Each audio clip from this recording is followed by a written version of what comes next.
ओम नमः भगवते वासुदेवाय। श्रीमद् भागवत प्रथम स्कंद भक्त कवि जगन्नाथ दास। ओम नमः भगवते वासुदेवाय। नारायण नमस्तुतं नरचैव नरोत्तमं देवी सरस्वती व्यास ततो जयमुदीरये। मुख करोति वाचालं पङ्गुं गिरि यत्कृपात्तमहं परमानन्द माधव। निगमकर्ता फलश्रुतिमुखादरवस्तु पिबत भागवत रसमय मुहुरैरस्कार भुविकां। प्रथम अध्याय। नमहिनु सिंह चरण अनादि परम कारण जाहार आदि मध्य अन्ते विचार न घटे जगते इन्द्रयथ जे जानन्ति सत्य जे नित्य प्रकाशन्ति आनंद मने देवसार ब्रह्मांड कला से विस्तार जार स्वरूप हुदे चिंती वेद पुरुष न जानन्ति मूर्तिका विकार जयमन्त अनले सुजन्त रूप अरूप स्थिति तिनी जहा जोगरे अनुमानी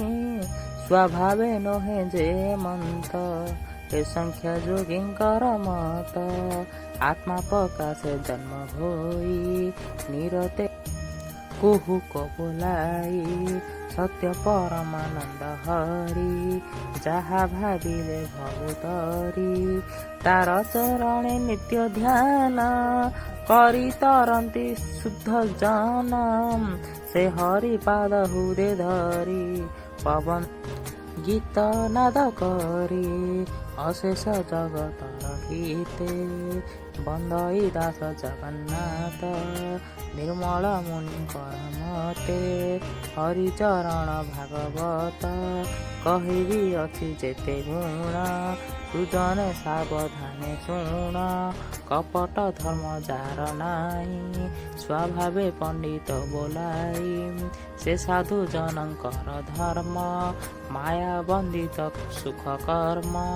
से धर्म जेहु अनुमानी एणु संसारे जेते ज्ञानी तांक विचारे वस्तु जेते कहिबा शुण एक चिते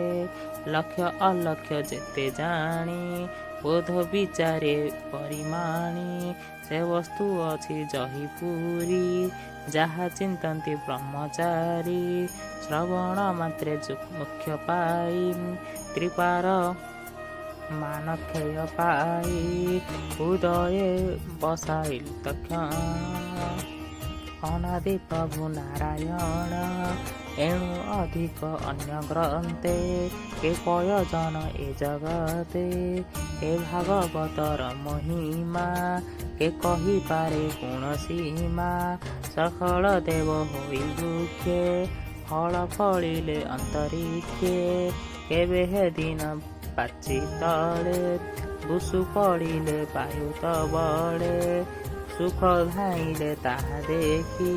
पक्षीक संगत उपेखी तो अधर पान कले भितरे सुरंग देखिले तही गलिला रस सार कियबा देवा पटान्तर अमृत निंदे स्वाद गुणे सुजने प्रिय अनुक्षणे आनंदे कर सुधापान जणु पाइब वित्य ज्ञान ए चारिर शंकर मूल निगम वन मुख्य फल प्रिय जीवन अंत जाए जेबे तरिब माया मोहे एबे शुण साधु जने हरिचरित शुद्ध मने सर्वदेवंक रम्यर स्थान नाम जे नैमिष्य अरण्य कलिर आगमन देखी मुनिये श्वासन उपेखी सैनिक आदि मुनि गणे मिलिले नैमिष्य अरण्ये कलि कलुष भय करी एकांत मुनिये विचारी संकल्प करी एक तुल्य संशय यज्ञ आरंभिले जानती शुभे सर्वदीक्षा स्वर्ग पर्वते कले इच्छा सखळे मेळे पांच काळे कर्म साधिले ज्ञान बळे सुत मुनिक मध्य करी सखळे बसिले आवरी सकळ मुनि शुद्ध मने କହନ୍ତି ଅମୃତ ବଚନେ।